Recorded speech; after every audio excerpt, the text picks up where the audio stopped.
Having a studio is weird, man.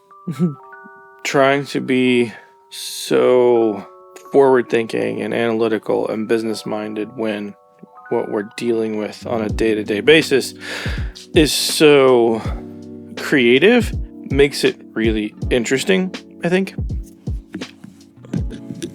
Hi, this is the floor. I think it's even the simple things that you don't think about. Getting on the floor. Because the room's an absolute disaster. The cables are a mess. The drum set's gone for the day. The next one is going to come in here in the next couple days.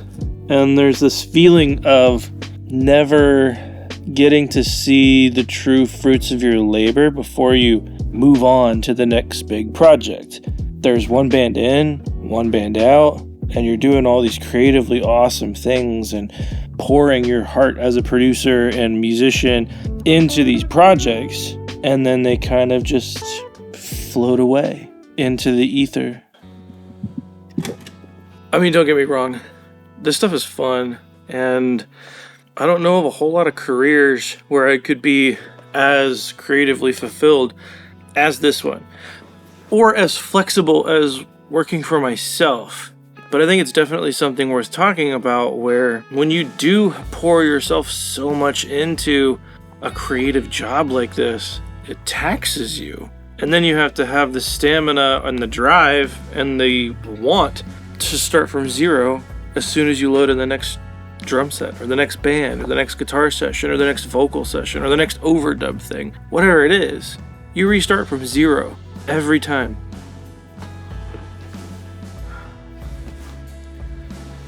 I never actually sit in here. It's actually pretty comfortable. But I think that's part of the beauty of doing what we do. And this is getting a little maybe deep and hippie, but hey, that's the mood I'm in right now, so shut up. Becoming artists when we were younger was part of a search to figure out how to express ourselves in some way, because we weren't finding a way to do it in whatever we were finding. I mean, for me, I was in all sorts of things, sports, and it wasn't that I didn't have support from other people. It wasn't that it's not like people didn't want me to succeed or they weren't there for me when I really needed them to be. It was, I just felt like that voice inside of me wasn't getting out. Not from anyone's fault, but just that I hadn't found how I needed to speak. I didn't know my language yet. There's always going to be a language barrier. There's always going to be something blocking you. Even when you have found it. I've found it. I've found my dream job. I'm doing my dream job. But there's always going to be that block there. No matter what you're doing. I don't think there is that perfect stasis. I mean, maybe if you're a freak of nature, you wake up every day and you have zero issues and there's always things going your way. For the rest of us, that just doesn't happen. So even when you look to somebody and you aspire to what they're doing, there's definitely a healthy thing happening there. There's an aspiration to do something bigger. And I think looking back on my career, if I were to look at where I am now, and this is a tough exercise. This is something I don't do lightly. This is something that my dad had a conversation with me recently, and he was like, just look at where you are. Look at where you've done. And I think it's super easy for me because I'm a workaholic. I don't like to admit that, but I think I am. I will stay busy and stay focused and work and find work to do. When it's time to go home, it's time to go home. But I don't really offer a whole lot of time for myself to reflect. Definitely not a whole lot of time for me to enjoy myself in the moment. It's something that I'm constantly working on. Of course, I'm present when a band is there, and all of my creative energy is going into what's happening in the moment. And I talk a lot about that. I talk a lot about the vibe, but there's a piece of that when you're so locked in. You have to build time in somewhere else to take a step back and appreciate what you did. And I think that's where I go wrong a lot of the time.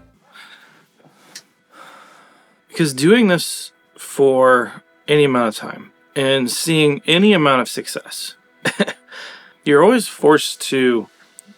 I always have the tendency to ride that wave Like you're only going to exist so long with people's eyes on you, or in our field, their ears. And when something good happens, you immediately start on the next thing, and immediately start on the next thing, and immediately start on the next thing. And there is that part of our industry where you're only as good as the last project you put out. So kind of resting and sitting back isn't really an option.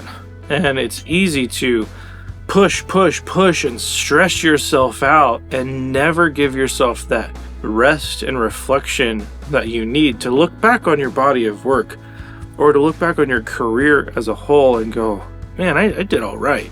I'm doing okay. And I think we need to do that more, because for all the cool stuff that a studio does for you and all the cool people that you get to meet along the way, at the end of the day, you're still left with yourself. And you're left with your own mind. And if we're constantly taking this seat of doing the bigger, better thing without also looking back and reflecting and giving ourselves closure at the ends of those projects, it can really start to drain on you. And that's where burnout comes from. I mean, I've felt it. We've all felt it. We all come from that place. What happens when you go down that road for too long? It could just feed into imposter syndrome. Making sure you're in a good spot. Making sure that you take time to reflect on how well you're doing, how thankful you are for what you're doing. Taking time to appreciate that no matter where you are in your steps to become a professional in this industry, in whatever aspect that may be, that you are getting to work in that industry. Because I guarantee no matter where you are, no matter what level you hit, you're never going to be truly satisfied. You're going to want to get to the next step. There's always somebody better than you. Don't let yourself fall victim to that ever-churning cycle of not being satisfied. It's easy to do, no matter where you are, especially if you're just starting out. It feels like you're never going to get the traction that you need to get where you want to go in the industry. It's easy when you have commercial property because everything you're doing feels like you're justifying why you're here. It can weigh on you. I feel like every time I do videos like this, it's kind of my form of therapy for myself. So, I don't know if you guys enjoy this stuff or not, but let me know what you think down in the comments below. Is this the type of thing that you think about? Is this the type of stuff that you struggle with? I'm super interested, legitimately, to know. If you like this one, hit the like button. Subscribe down below. I'm Resident Loser Jeremy, and I'll see you in the next one.